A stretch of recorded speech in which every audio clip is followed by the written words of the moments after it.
Hi, Tom, your adult guy with ADHD, here on a nice Friday morning in Southern California. It's rained for a few days, nice and clean, and I'm exhausted.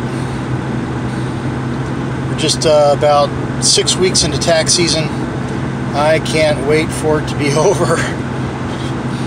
A lot of things going on right now. It seems like that's the way it is with the life of a turbocharged individual. Life is either really slow, too slow, so slow that we get bored and get lazy and lay around, do nothing, get fat, or it's going 10 times faster than it should be. And of course, a lot of that speed could just be the result of our own turbo-ness having its impact on the surroundings. But I don't know. I think that life tends to go ebb and flow, this and that, here and there. Things go in groups. Oftentimes, one event can domino several others, and next thing you know, you've got a whole bunch of things just happening at one time. So, it's kind of like when Prince Ferdinand was murdered back in 1913. It set the whole world on fire, one guy. So you never know what kind of impact one thing is going to have on life. And being able to step back and take a look at it from an eagle-eye point of view, seeing the forest above the trees, seems to be one of the things that comes natural to us. We see connections where other people don't. I like to call it seeing the trees above the forest, because I can, even down in the forest, as I get to know some of the players and some of the events that are happening within whatever circumstance I'm dealing with at the time, it's easy for me to make the connections all the way down to figure out what the ultimate impetus, ultimate precipitating factor of whatever the problem is that we're facing at the time, which is what makes me good at fraud detection, I guess.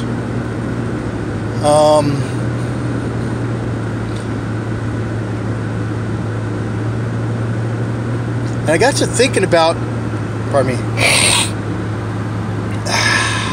too good to waste.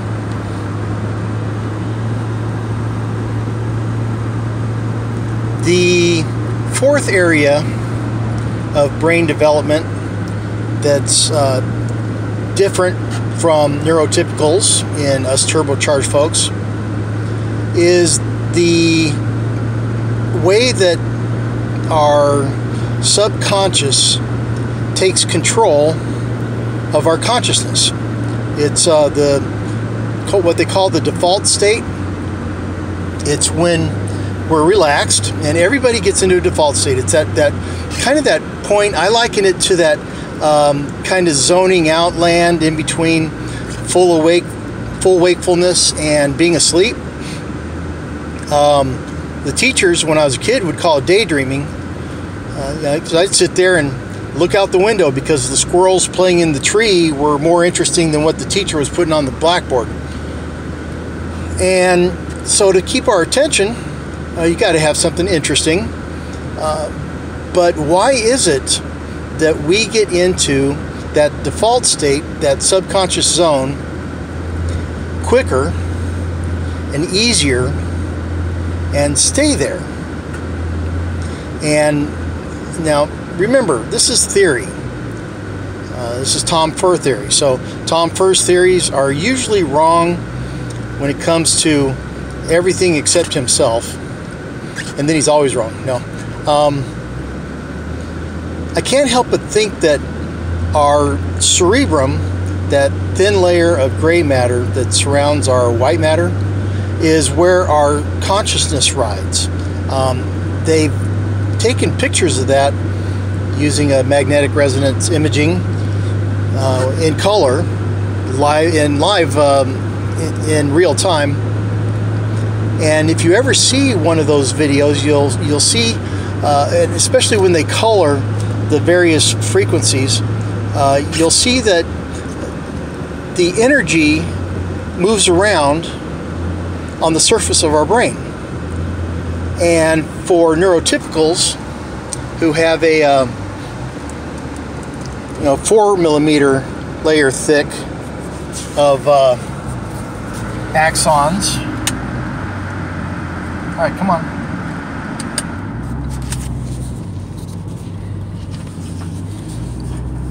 Their surface area is same as ours. Well, actually a little bit more, because we also tend to have holes in ours. Not only is it half as thick, but with holes. So their consciousness has more to work with in terms of working memory.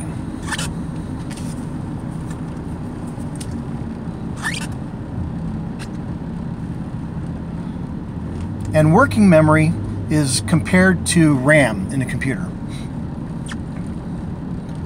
The long-term memory, which I would say is housed within the white matter, is more like the hard drive of your computer.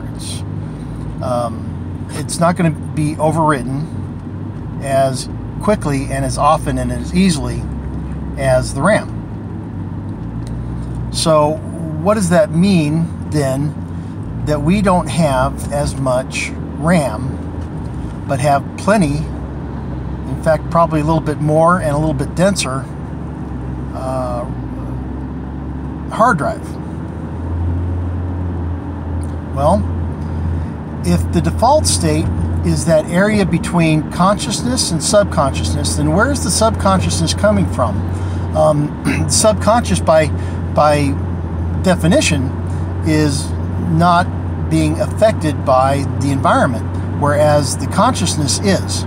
So when we're consciously aware of what's going on around us, it's because we're consciously aware of what's going on around us. When we're in our default state, we become unaware of what's going on around us. That's why the teachers had to yell at us to get us out of our daydream mode. About a year ago, my dad was in a major bad accident. Should have killed him. He was in a big white Mercedes boat, and he swears that he was going about 45 miles an hour around a 45-mile-an-hour turn, and that there was water on the road when he came out of it, because he found himself sliding across the road and had to turn in order to miss hitting an oncoming car. So he was the hero, because he turned his car sideways into a berm and flipped it several times and broke his neck and broke the dog's back and broke his sternum and lacerated his skull and some brain damage. He did that in order to save the people in the other car. That's really, really magnanimous of him. Yeah. Well, I went out there and took a look, and I also had the highway patrol report with me. And the patrolman who came on the scene said that it was dry, it was dusk, it wasn't even dark yet, and he measured out the skid marks and estimated Dad's speed at more like 70. Now, the highway patrolmen who do that kind of work are always conservative, meaning that if they have to guess between two speeds, they're going to take the lower one. So chances are that Dad was going faster than 70 miles an hour. Now, the curve itself is posted 45, and it's a right-hand curve. It's really pretty gentle into a left-hand curve. When you look at it on a map, you wouldn't believe that somebody flipped his car going around that curve. It's so gentle. And you come into the first curve after about a 3-mile straightaway. So knowing Dad as I do, I've ridden with him for a long time, like 53 years. He will get the cruise control going anytime he can. And he was probably cruising along the cruise control, and that car will go fast. turbocharged diesel Mercedes. I've driven it on those roads out there in the mountains, and not only does it go fast and have the power to go up the hill fast, but it also handles the curves really well. Handles it about as well as any other car we got. Handled, past tense. This car handles those curves really well, but it's puddly because it's not a turbo. So, yeah, so if a car has a turbocharger on it, does that mean it's ADHD?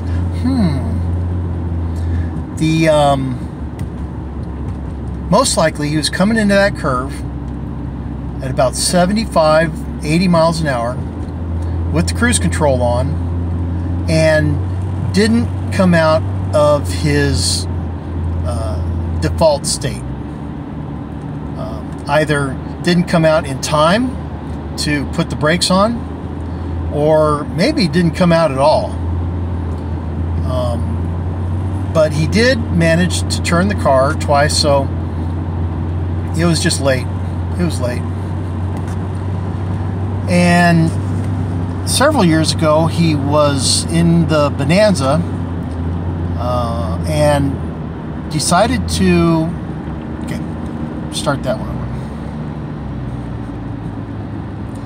In 2015, December,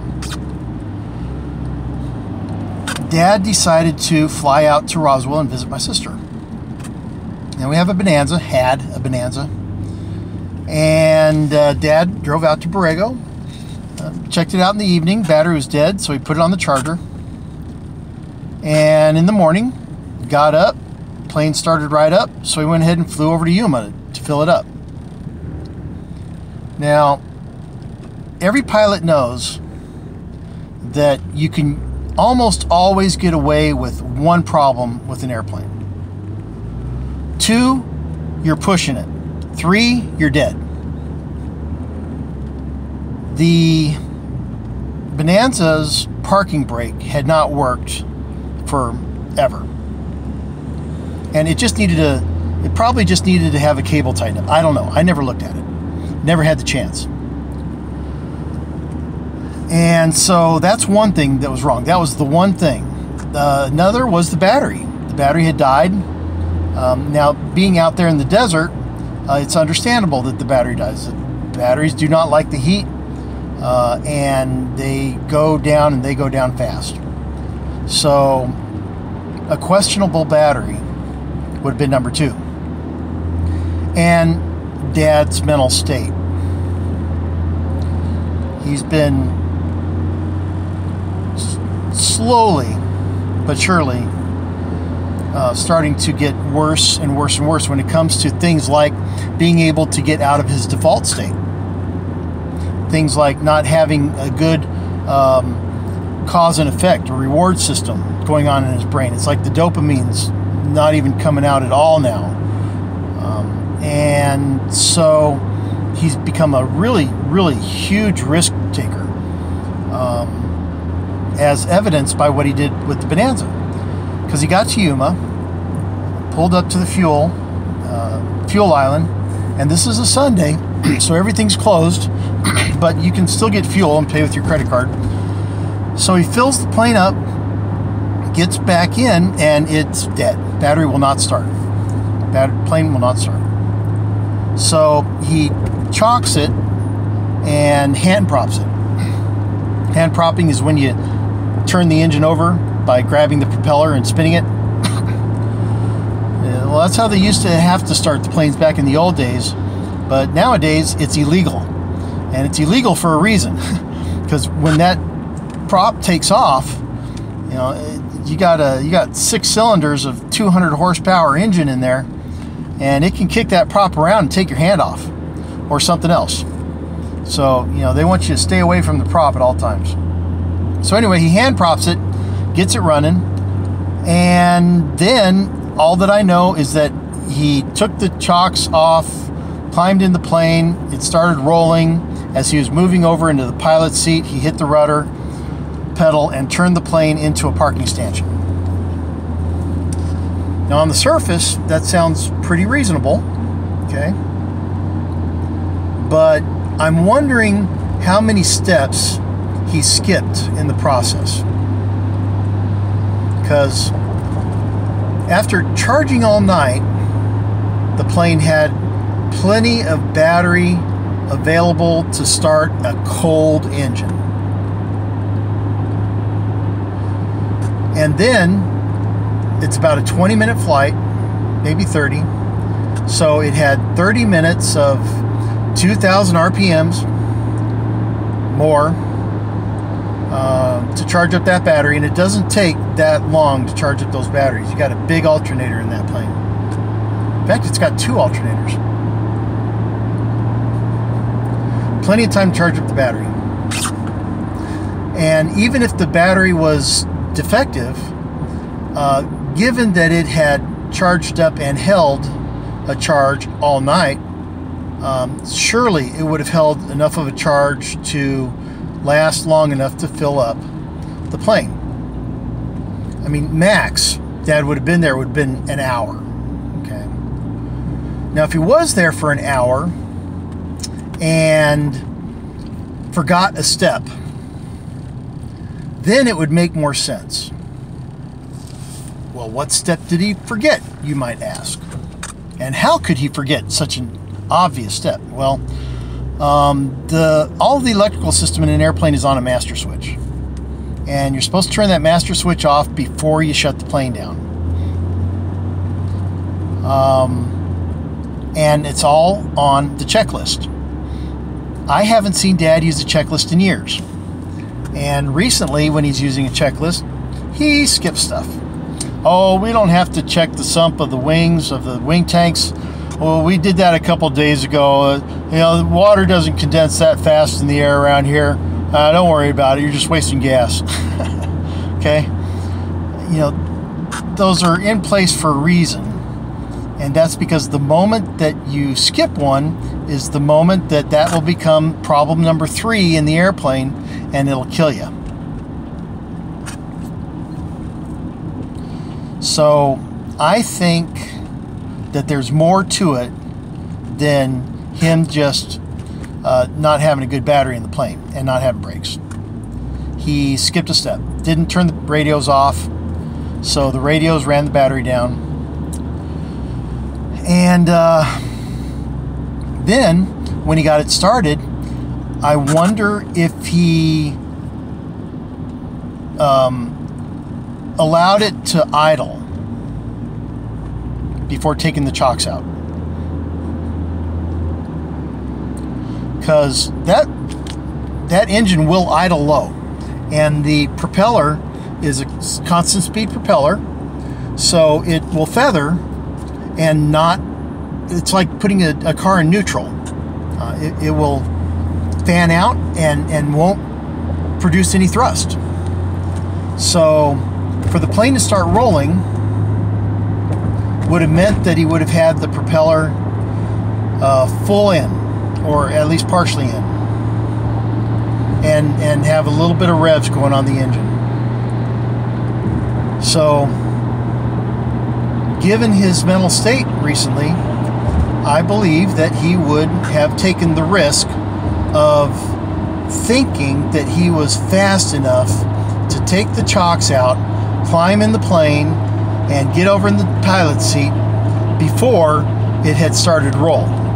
He was probably surprised when it started rolling, couldn't get up into the plane fast enough, hit the rudder pedal as he was getting into the co-pilot seat, and then turned the plane into the stanchion.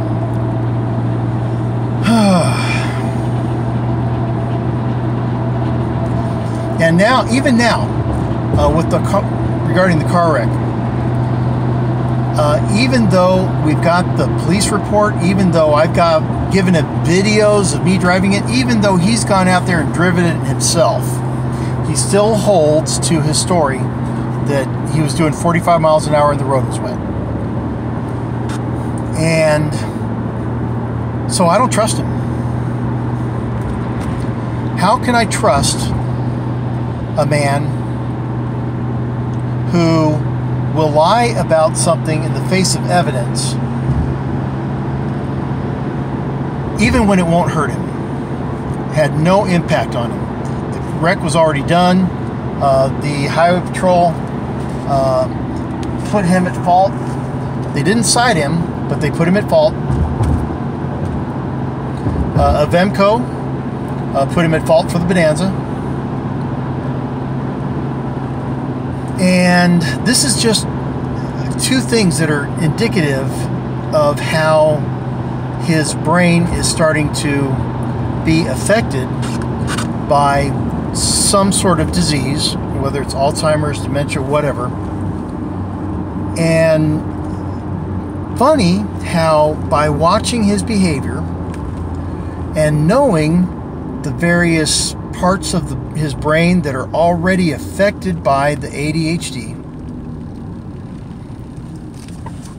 how we're able to identify, at least theorize, which area of the brain is being impacted by the damage.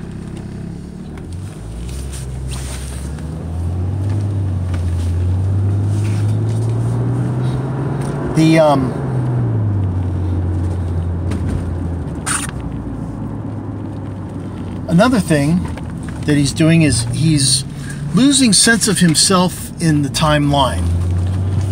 He's not losing track of time. He just thinks that he's in his 20s again.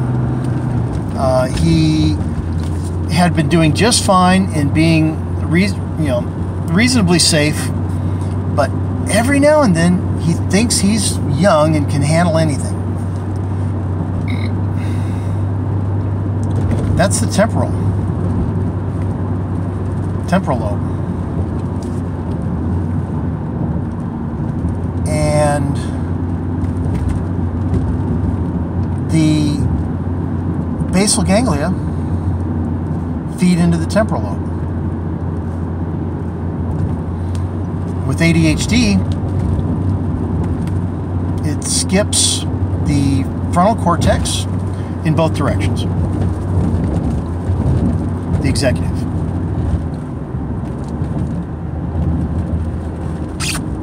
Now, I'm not a physician. I'm not a research scientist. According to my lawyer, I can't make expert opinion as to those things. So, yeah, it's all theory, but it makes sense to me, so I'm sticking by it. I'm almost at work, folks. I'll talk to you later. Bye-bye.